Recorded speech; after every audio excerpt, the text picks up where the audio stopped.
Mestre, imensamente feliz de tê-lo aqui comigo. Estava conversando aqui com a turma. É muito bacana a gente poder trocar essa ideia, que eu falo que o senhor é o meu ídolo, é a minha grande inspiração do direito, então tê-lo aqui dentro da minha aula é uma grande honra. É uma turma muito especial, uma moçada nova que está começando aí, então é um novo fôlego do direito. E eu entrego a palavra para o senhor, tá bom? Tá certo.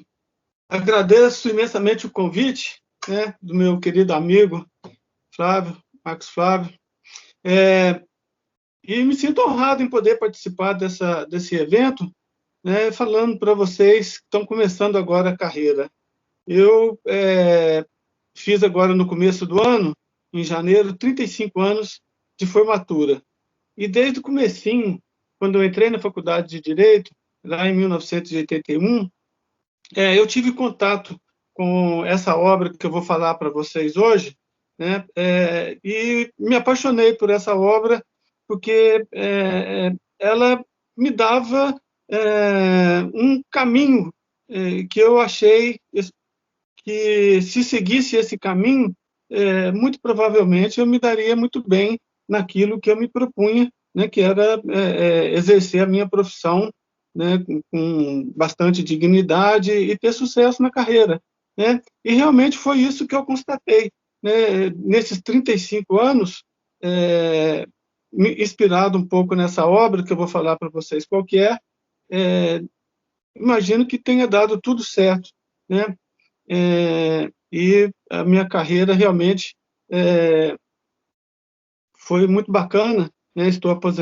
Estarei aposentando em breve, né? Mas acho assim que essa obra foi um trilho que eu segui e que deu certo. Então, vou trazer para vocês, né? De repente vocês possam ter contato com essa obra e quem sabe, também ter uma carreira bastante promissora, que tragam para vocês, né, tudo aquilo que trouxe para mim. A obra se chama Os Mandamentos do Advogado, do Eduardo Couturi.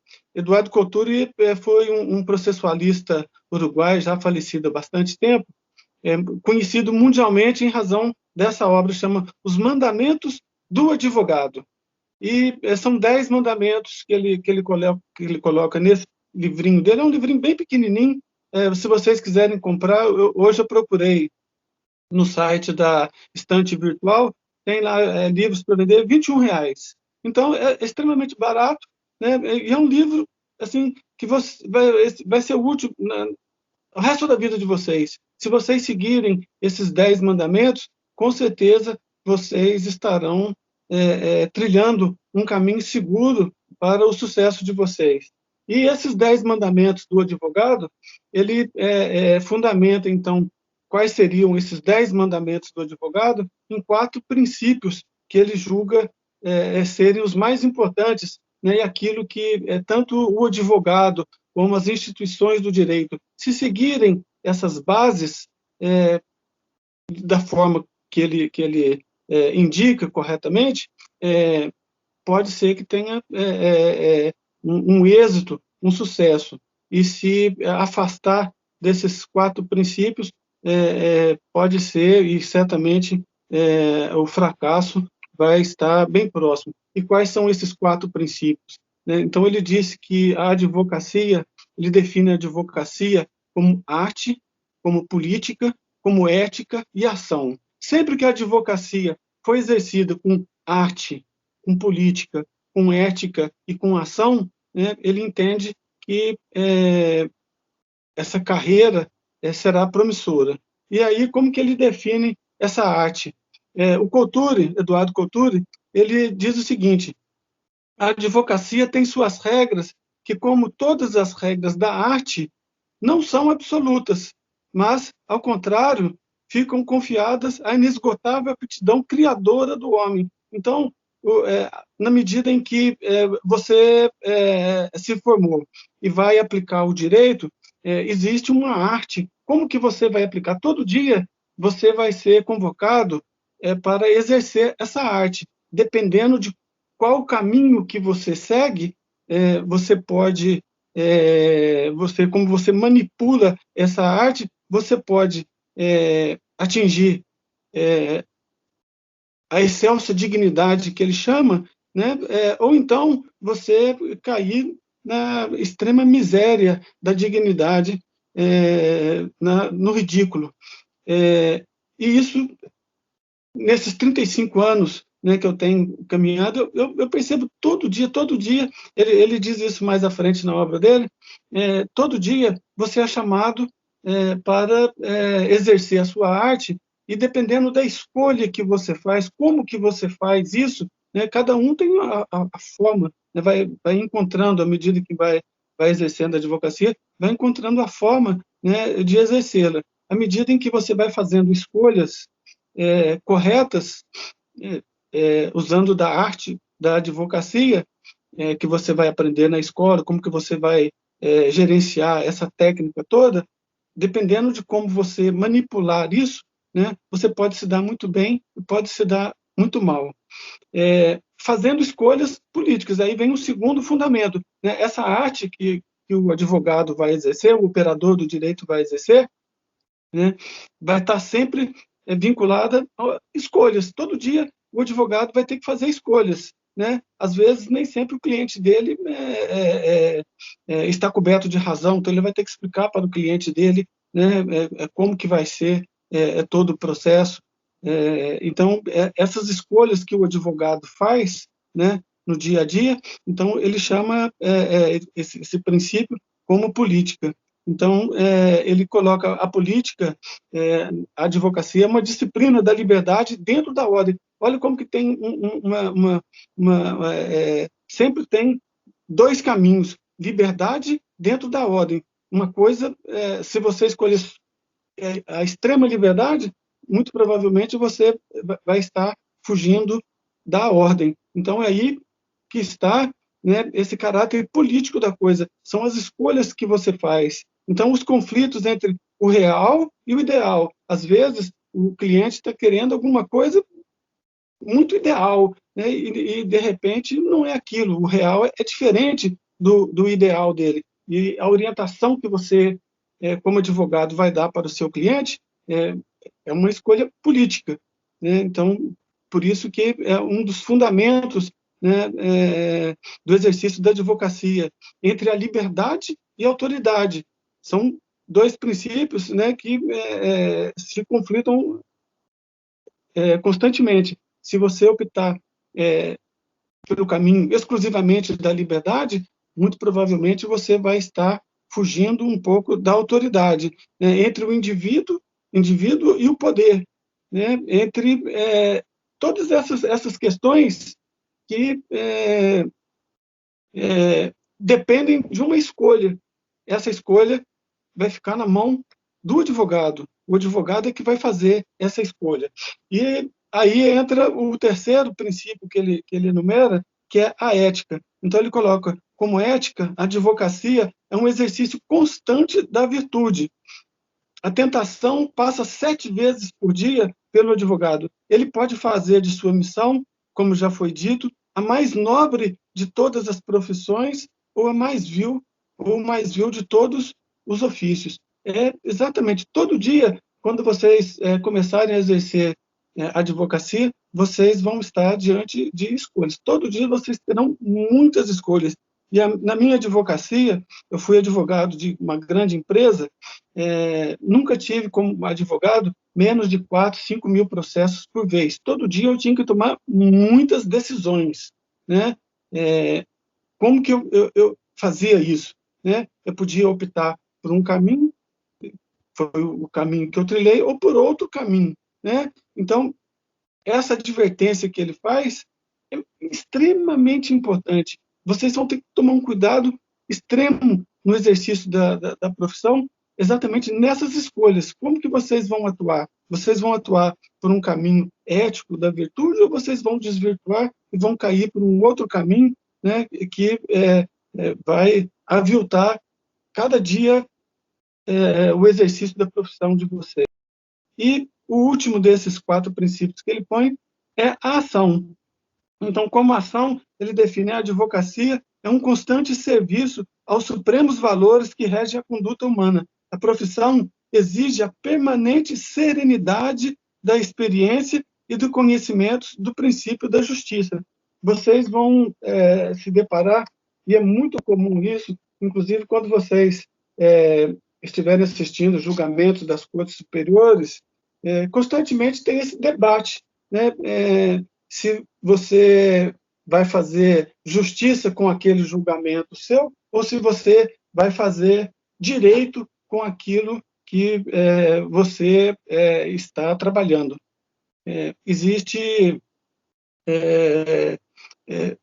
bastante divulgado no meio jurídico, uma máxima diz que fazer justiça é dar a cada um o que é seu. Eu sempre neguei ao máximo essa regra. Não acho que fazer justiça é dar a cada um o que é seu. Pode ser fazer direito. Direito pode ser dar a cada um o que é seu. Vamos raciocinar. O que o miserável tem? O miserável tem a miséria.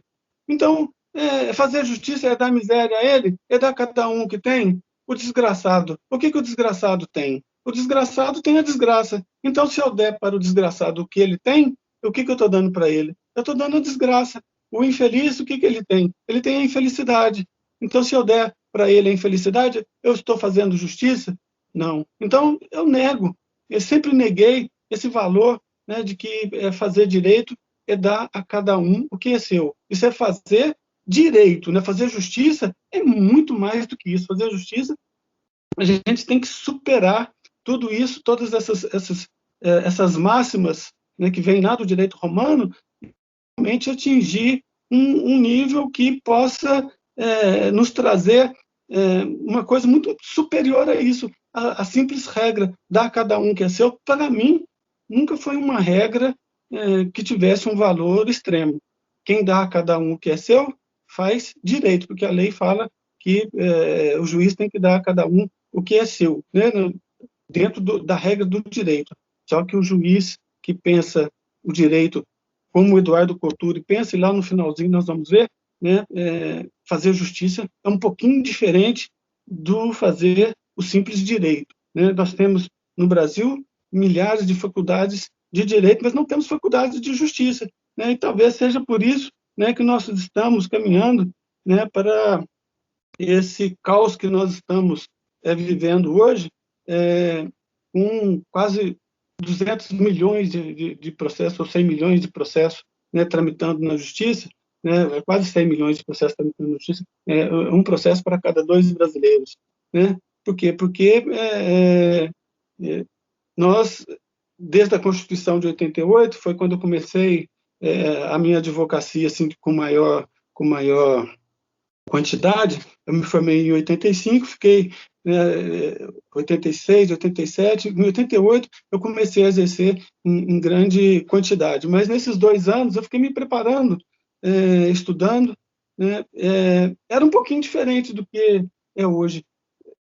Hoje tudo acaba nas raias da justiça, qualquer probleminha vai para a justiça, né? E no meu modo de pensar, isso é extremamente prejudicial, tanto para o próprio conceito de justiça, como para a sociedade. No Brasil, nós temos uma cultura de excesso de leis. E os romanos já diziam que onde tem excesso do direito, tem um excesso de injustiça. Essa máxima realmente eu considero uma máxima verdadeira. Onde tem muito direito, acaba tendo muita injustiça. Vamos pegar a nossa Constituição da República de 88, é uma Constituição que já tem 109 emendas. Ela tem muito direito, e esse excesso de direito acaba trazendo muita injustiça. A nossa Constituição é uma colcha de injustiça. Podem acreditar, quando vocês começarem a exercer a advocacia de vocês, vocês vão perceber que a nossa Constituição, a fórmula com que o legislador constituinte a elaborou, no meu modo de pensar, extremamente equivocada, porque deu muito direito e não deu obrigação. E o que acontece na Constituição?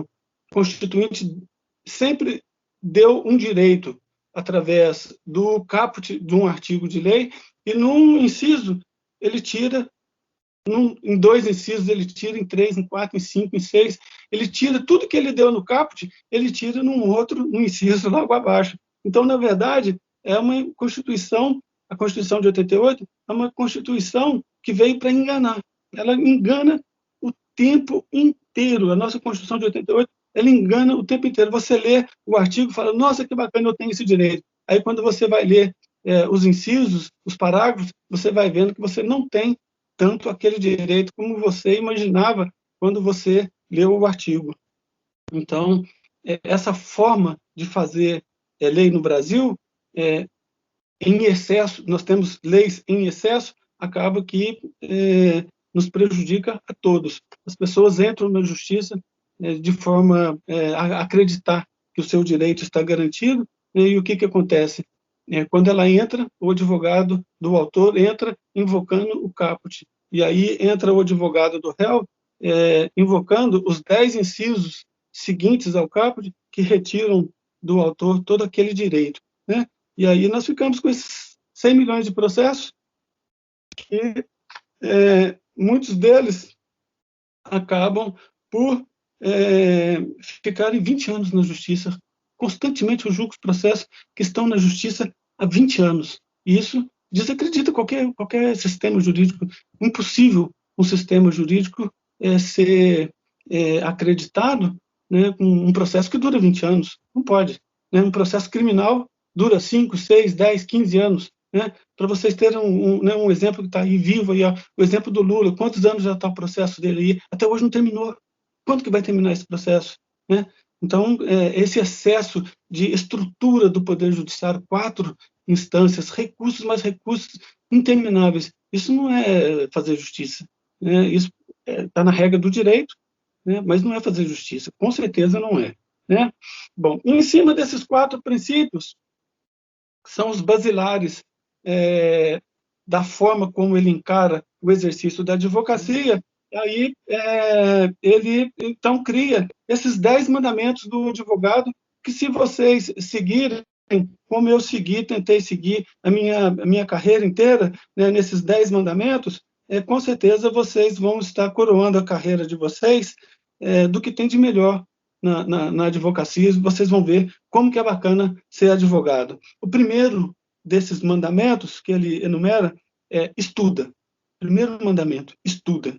Diz ele, o direito se transforma constantemente.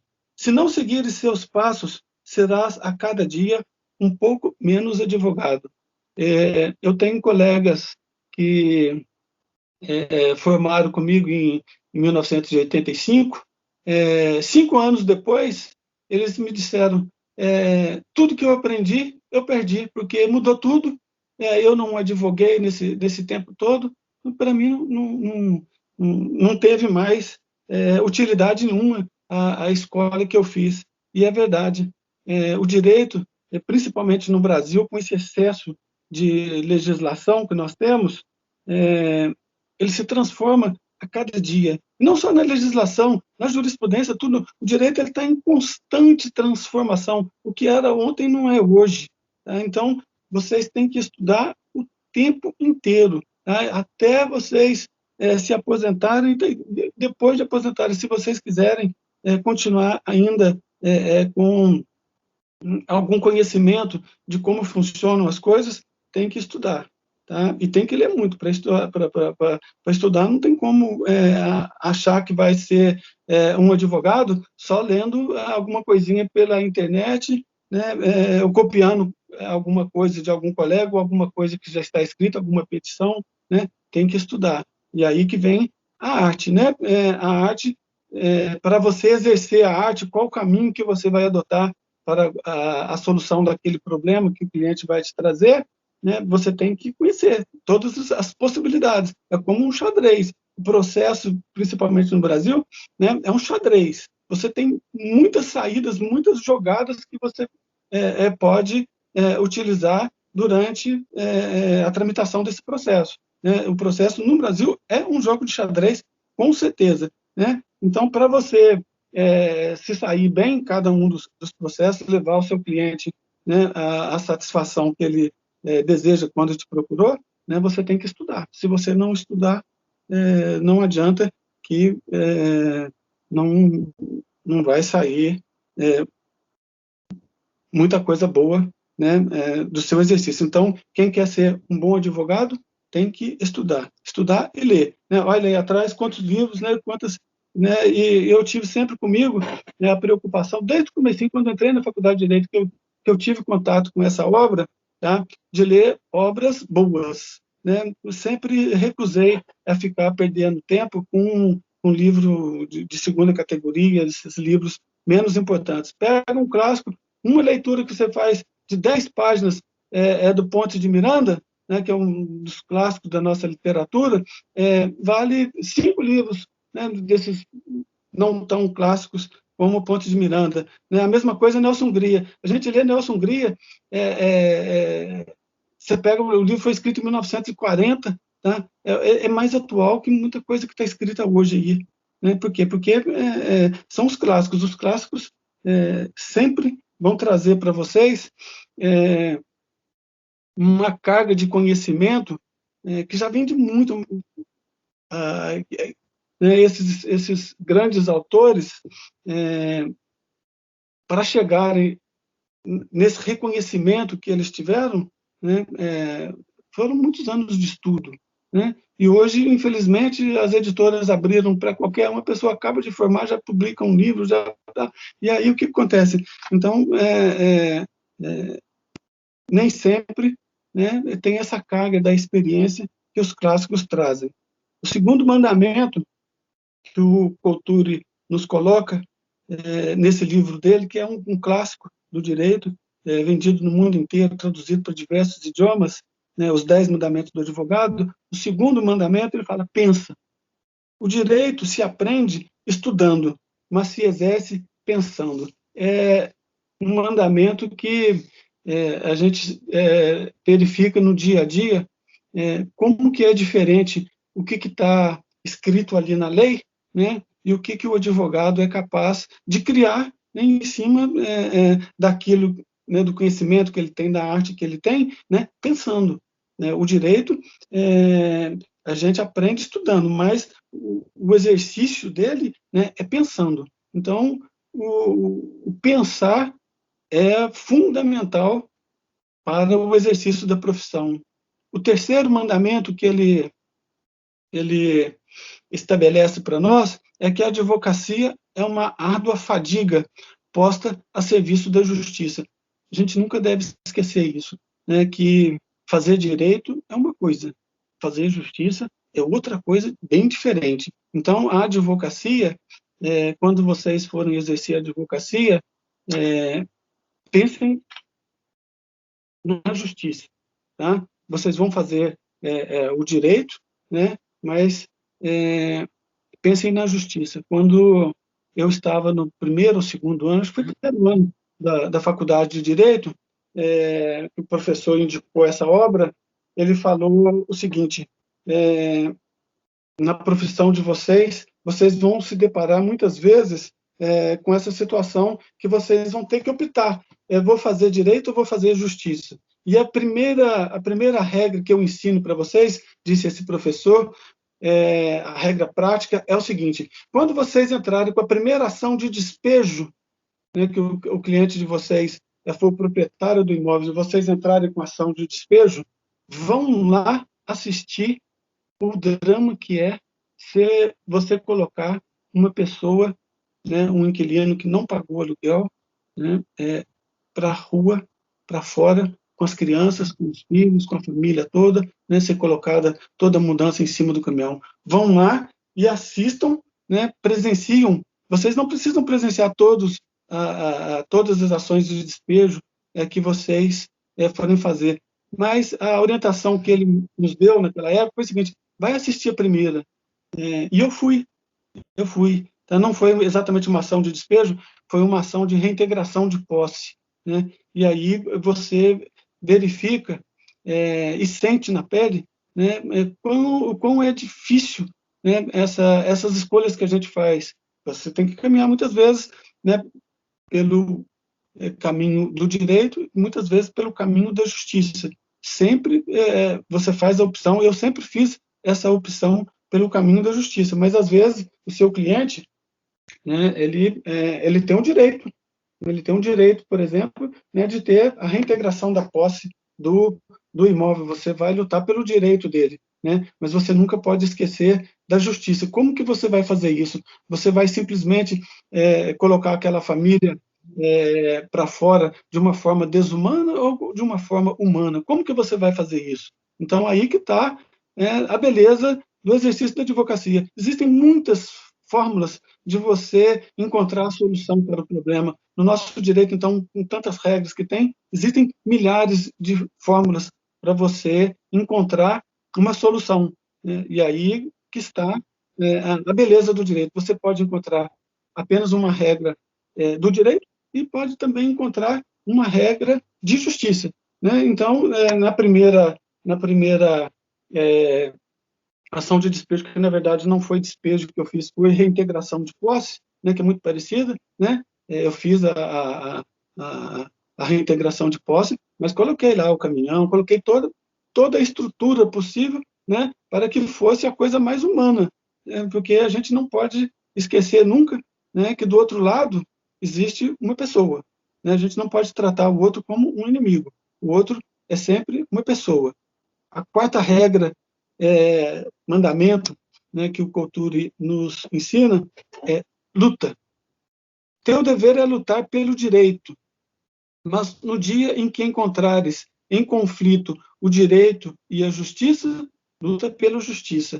Essa regra, para mim, é a regra mais bonita de todas elas, né, desses 10 mandamentos, porque se a gente caminha pela justiça, não esquece, né, que do outro lado existe uma pessoa, né, seja o seu cliente, seja o adversário do seu cliente, né, você tratando com a dignidade, com respeito, e exigindo também, né, que você tenha o direito de ser tratado, né, com respeito e com dignidade, que seu cliente tenha esse direito, né, então você vai lutar por isso, né, e sempre, todo dia vocês vão ter esse conflito, né, entre o direito e a justiça.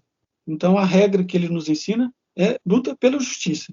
E foi o que eu sempre procurei fazer, né, e acho que consegui fazer, né, bastante, né, mesmo na advocacia. Certa vez, eu era advogado do banco e veio da Caixa Econômica Federal, e veio um pedido, uma ação cautelar, em que a pessoa estava com câncer terminal. Ia morrer há poucos dias, já estava toda a documentação, né, médica, todos os exames médicos já estavam ali no processo que veio com a cautelar, né, dizendo que ele teria poucos meses de vida, né, e o câncer atacou a vista da pessoa. E aí ele já estava quase cego e entrou com uma ação na justiça para levantar o fundo de garantia por tempo de serviço. Na época, não existia previsão legal para essa hipótese. Quem tinha câncer não podia, câncer terminal não podia sacar o fundo de garantia, né? E aí caiu para eu contestar a ação, né? A lei falava que não pode sacar. Ele falava, hoje já existe essa hipótese. Foi exatamente em razão desses problemas que foram aparecendo, né, que houve a mudança legislativa, mas na época não aparecia. Aí eu falei, puxa vida, olha que situação, o cara tem poucos meses de vida, o dinheiro é dele, né, não é do governo, o governo é dele, o dinheiro é dele, né? Por que ele não pode sacar esse dinheiro? Não, olha que injustiça. A regra fala que ele não pode, né? Mas o meu cliente, eu tenho que contestar, né? Então, o que eu fiz?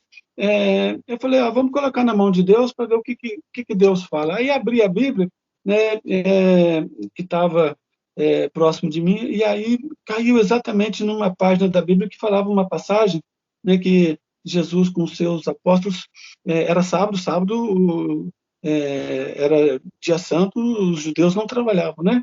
E aí o que aconteceu? Jesus entrou numa casa e tinha uma pessoa doente e ele curou esse doente. E aí os apóstolos deles falaram, mas os discípulos dele falaram, mas Senhor, o Senhor curou o doente, hoje é sábado não pode curar, é dia santo.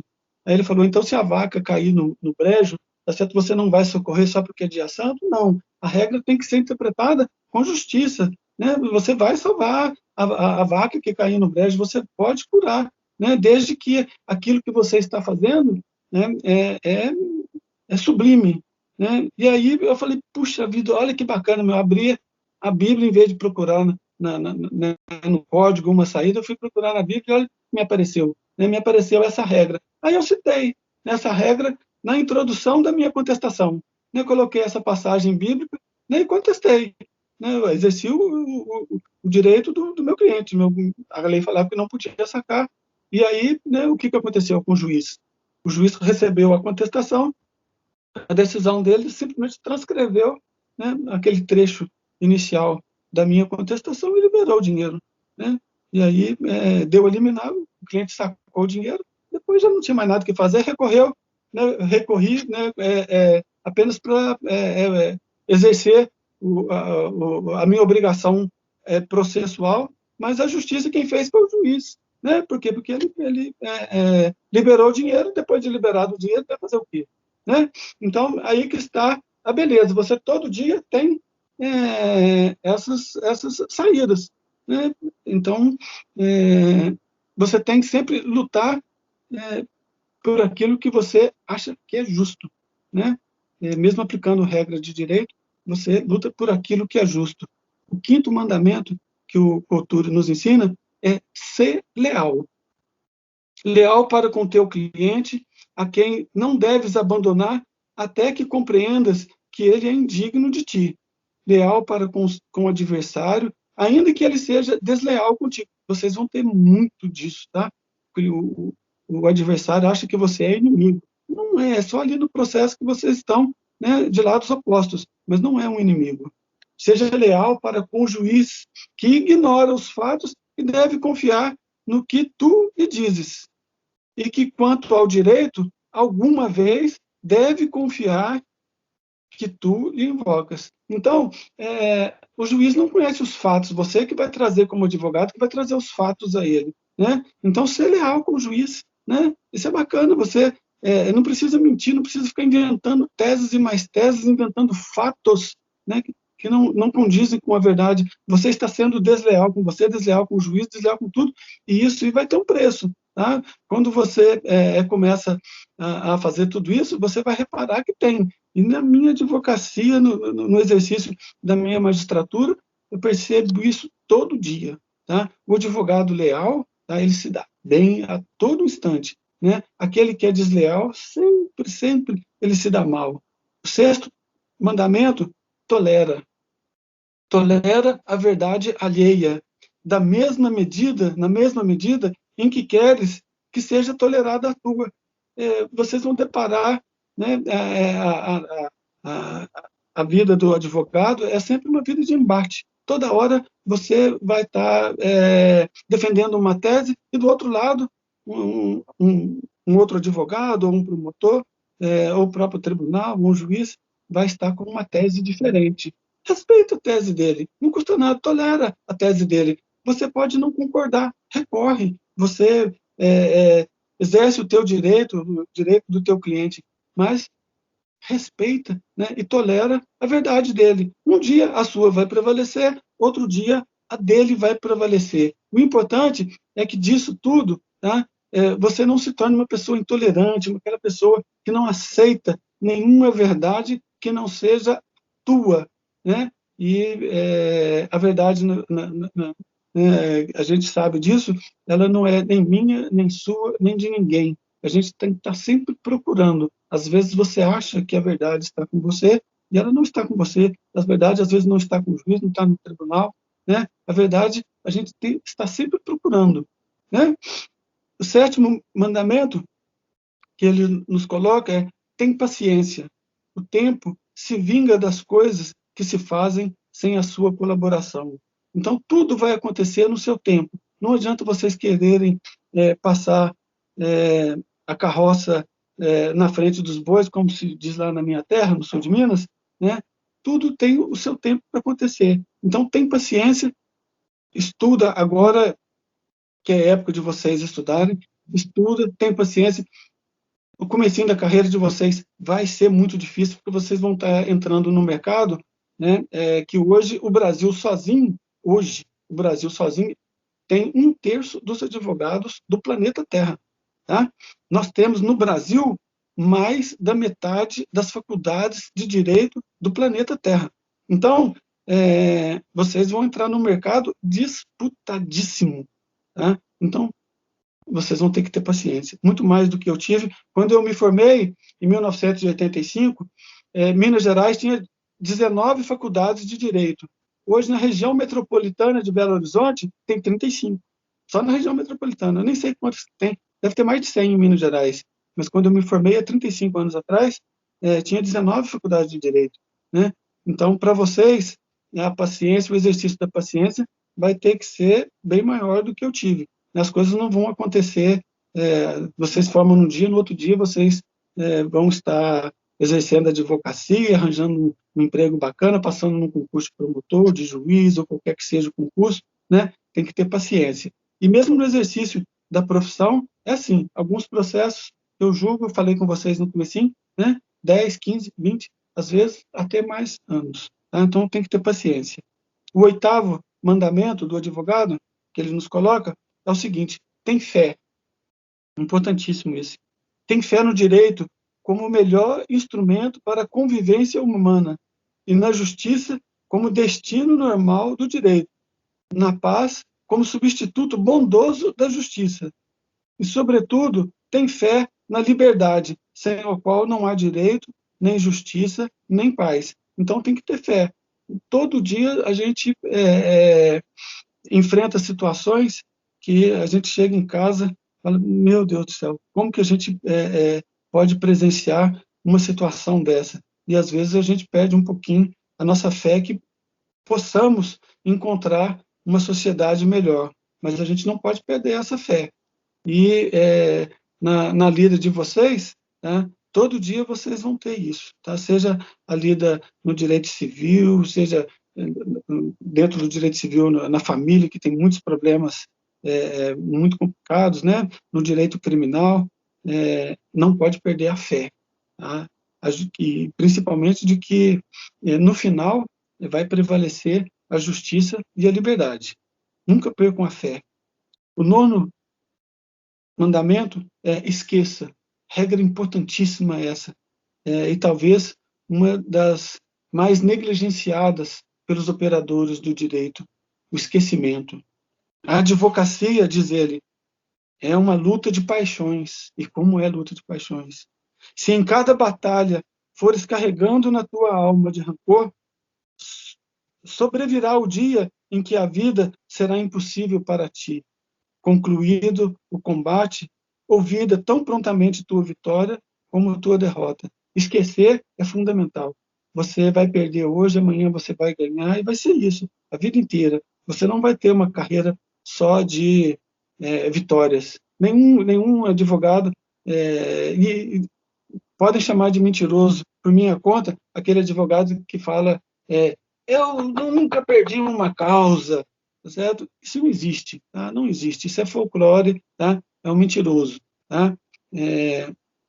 Por mais criterioso que seja o advogado ao pegar ou não pegar uma causa, tá?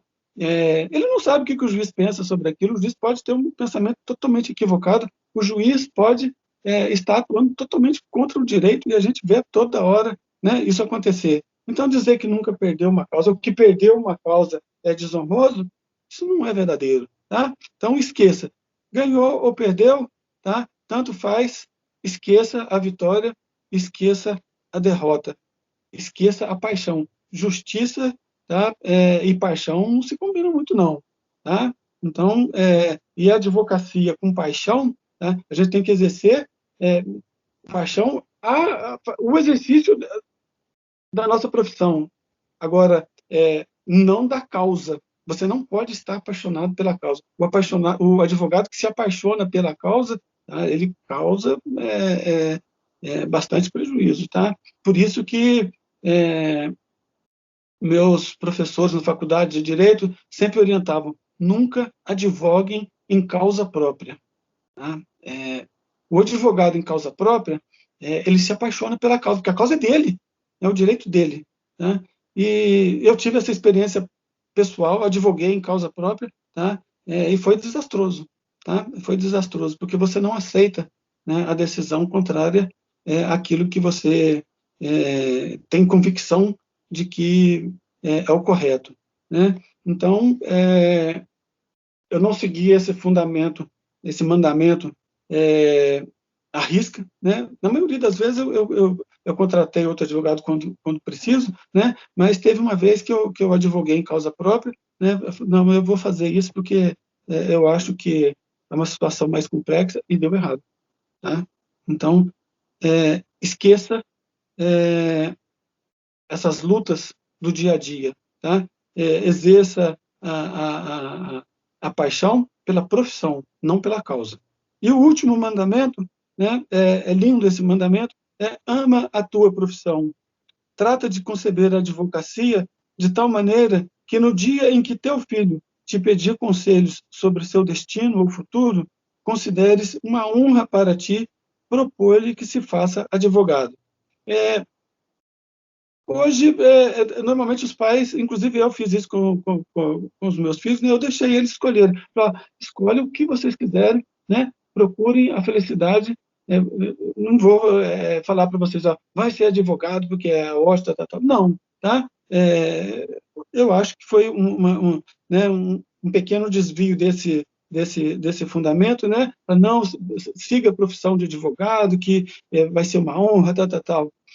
Porque hoje existe essa concepção, né, nessa geração mais nova, que é a geração de vocês, né, de que cada um tem a sua forma de pensar, de ser feliz, né, de procurar a sua felicidade. Às vezes, o que possa ter trazido felicidade para mim, possa não ter trazido felicidade para eles. Então, eu nunca falei para meus filhos, siga a profissão, mas o importante é isso aqui, né? Que você falar para ele, se você seguir, para mim vai ser uma honra, né? Porque ela me trouxe, né, o exercício da advocacia, essa profissão me trouxe muita felicidade. Então, são esses, né, os 10 mandamentos do Eduardo Couture, né, que eu procurei seguir nessa minha carreira e que acho que foi, né, relativamente bem sucedido. Estou passando para vocês, é um livrinho, compra esse livrinho, custa pouco mais de R$ 20, né, pela internet, eu vi no site da Estante Virtual, né, 22 reais, né, um livrinho bem fininho, não chega a 70 páginas, né, e ele esmiuça, né, todos esses 10 mandamentos, né, com algumas atividades do dia a dia de vocês. Espero que vocês sejam muito felizes na profissão que abraçaram, né, e agora a gente vai para a segunda parte, né, com as perguntas aí que vocês tiverem. Mestre, muito obrigado. Pessoal, se tiver alguma dúvida, pode mandar aqui, pode mandar alguma pergunta. Eu vou aproveitar o gancho, eu vou aproveitar a deixa aqui, que eu queria pedir, mestre, se você puder falar um pouquinho para a gente, porque eu lembro muito, quando a gente trabalhava juntos, que o senhor comentava a respeito das escolhas. E muitos alunos me procuram falando que às vezes não tem tempo, que não sabe se vai conseguir estudar para um concurso, porque tem que trabalhar, porque tem família. E o senhor é um exemplo clássico disso, de que tinha trabalho, família e conseguiu passar no concurso. Então, se o senhor puder falar um pouquinho para nós a respeito desse processo do senhor, como que foi essa fase, que né, foi uma fase complicada, de escolhas, de abdicar de determinadas coisas para alcançar aquilo, mas que é possível, não é isso, mestre? Com certeza. Então, qual que foi a minha história? A minha família era pobre, meu pai era pedreiro, tá? Então eu tinha 5 filhos e ia conseguir pagar a minha faculdade com muito sacrifício, né? Ele conseguiu formar todos os filhos, mas assim, com muito sacrifício, né? Mas assim que eu saí do Exército, em 1980, no finalzinho de 1980, estava saindo do Exército, um tio meu, que trabalhava na Caixa Econômica Federal, foi na minha casa e falou para o meu pai, vai ter concurso da Caixa Econômica, né? Fala aí com o Carlos e com a Luzia, que estão desempregados, né? A minha irmã, na verdade, não estava, que vai ter esse concurso, né? Que muita gente vai ser contratada, que a Caixa vai abrir um monte de agência. Então, eu fiz esse concurso e passei, só que a Caixa demorou mais de 2 anos para me chamar, quase 2 anos para me chamar. E aí eu falei assim, e agora, o que eu vou fazer? E aí, então, eu comecei a fazer o curso de Direito, mas eu fui fazendo o curso de Direito assim, meio sem saber estava meio perdido. Fui fazer o curso de Direito porque a faculdade era do lado da minha casa, né?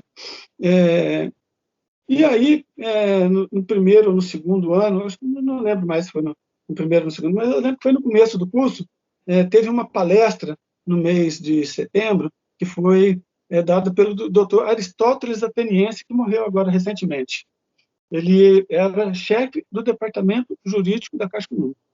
Tá? Eu nem sabia que a Caixa Econômica tinha departamento jurídico, para ver como que era a situação.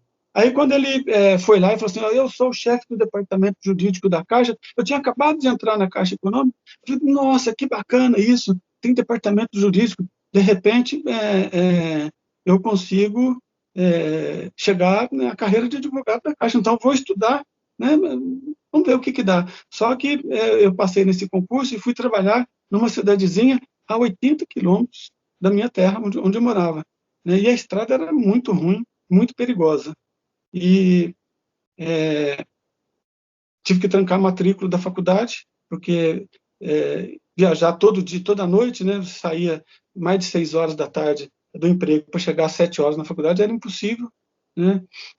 Então, tranquei a matrícula, fiquei 1 ano com a matrícula trancada, e depois esse mesmo tio que foi levar essa notícia que havia o concurso da Caixa, me ligou e falou, ô Carlos, eu sei que você está aí como caixa executivo na agência que você está trabalhando, que era a agência em Caldas, lá no sul de Minas. Eu sei que você está aí como caixa ganha muito bem. Mas se você quiser vir aqui para Santa Rita do Sapucaí, né, eu consigo a sua transferência, você vem para cá, você vai perder né, a função de caixa, que era muito, eu perdi metade do salário. Você vai perder, né, porque aqui não tem, e não tem perspectiva de você conseguir nenhuma função, você vai perder. Mas se você quiser vir para cá, né, você vai ficar perto de Pouso Alegre e vai conseguir terminar a sua faculdade. Aí eu falei, puxa vida, né, que adianta eu ganhar um salário que era muito bom na época de caixa executivo, né? Se eu ficar aqui, eu vou ficar a vida inteira como caixa executivo, ganhar esse salário é bom, mas não vai ser a vida inteira assim, né? Eu quero crescer na minha profissão, eu quero muito mais do que ser caixa executivo, né? Aí topei, fui para Santa Rita do Sapucaí, comi o pão que o diabo amassou, tá? Porque fez uma diferença danada, né? Você perder quase metade do salário, né? E ter que ir e voltar todo dia com despesa de transporte e tudo mais, né? Mas terminei o meu curso. Quando eu terminei o curso, em 85, aí eu falei, não, agora, beleza. Eu trabalhava o dia inteiro, chegava cansadíssimo à noite, a faculdade era à noite, chegava cansadíssimo lá na sala de aula, né? Difícil demais, né? Aí que eu falei, não, agora que eu formei, o que eu vou fazer? Eu vou estudar, pegar todos os livros, né, que os professores indicaram nesses 4 anos. Na minha época, o curso de Direito era 4 anos. Aí eu falei, vou pegar todos esses livros e praticamente me internei todas as noites na biblioteca da Faculdade de Direito, que era do lado da minha casa, né? E estudei muito, tá? Mas estudei sempre para passar em qualquer concurso jurídico. Falei, se sair um concurso de promotor, eu vou fazer. Se sair um concurso para juiz, eu vou fazer. Se sair um concurso, né, para advogado da Caixa, eu vou fazer, né? E fiz o primeiro concurso para promotor. No primeiro, não passei nem na primeira fase. Teve eu e um outro rapaz também que estava na mesma situação que eu, a gente estudava juntos. Nós não passamos nem na primeira fase, mas nós percebemos o seguinte, é possível, vamos continuar estudando, é possível passar. A gente precisa só um pouquinho mais de base. Aí continuamos estudando, né? Aí logo em seguida apareceu esse concurso da Caixa Econômica, de advogado da Caixa. Aí eu fiz e passei. Aí eu falei para ele, eu vou para Belo Horizonte, você é advogado da Caixa. Não, vamos fazer concurso para promotor, é muito mais. Aí eu falei, não, eu vou aproveitar essa oportunidade, né, e vim para Belo Horizonte, né, e exerci a profissão de advogado durante 11 anos. E aí me veio novamente aquele desafio. Bom, aqui eu já cheguei no máximo, não tinha mais onde eu crescer dentro da Caixa.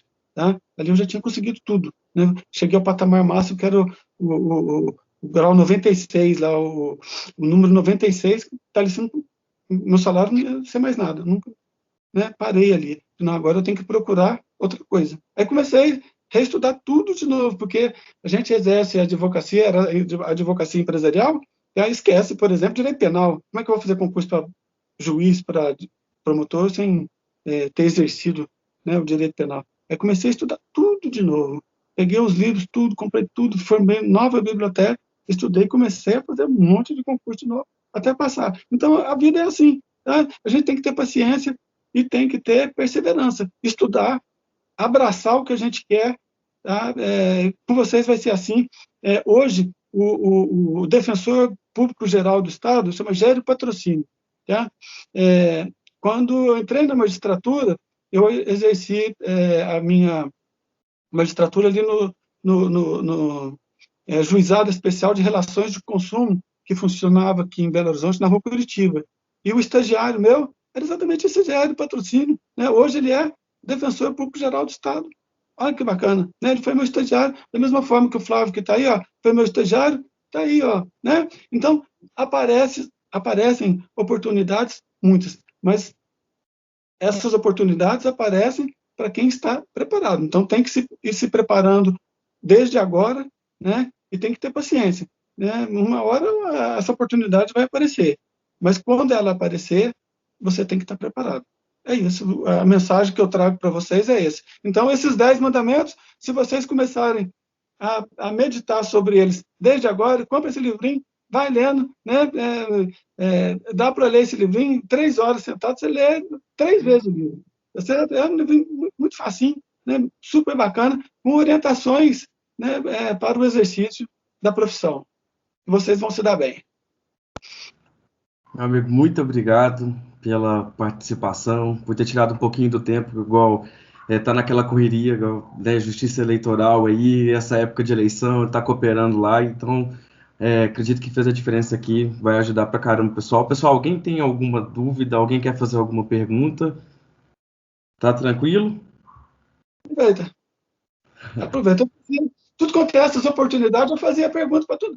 Eu nunca deixava palestra sem pergunta, não. Mesmo que não, deixa eu torrar a paciência desse cara. Ele saiu, veio lá de não sei da onde, tá certo? Aí eu fazia as perguntas.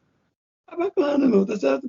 E é interessante porque é o seguinte, vocês estão na fase de aprendizagem, tá? Um dia vocês vão ter que exercer a sustentação oral na tribuna lá do juizado, lá do tribunal, tá certo? Se vocês chegarem a tremerem, né, tiverem certa dificuldade, tá?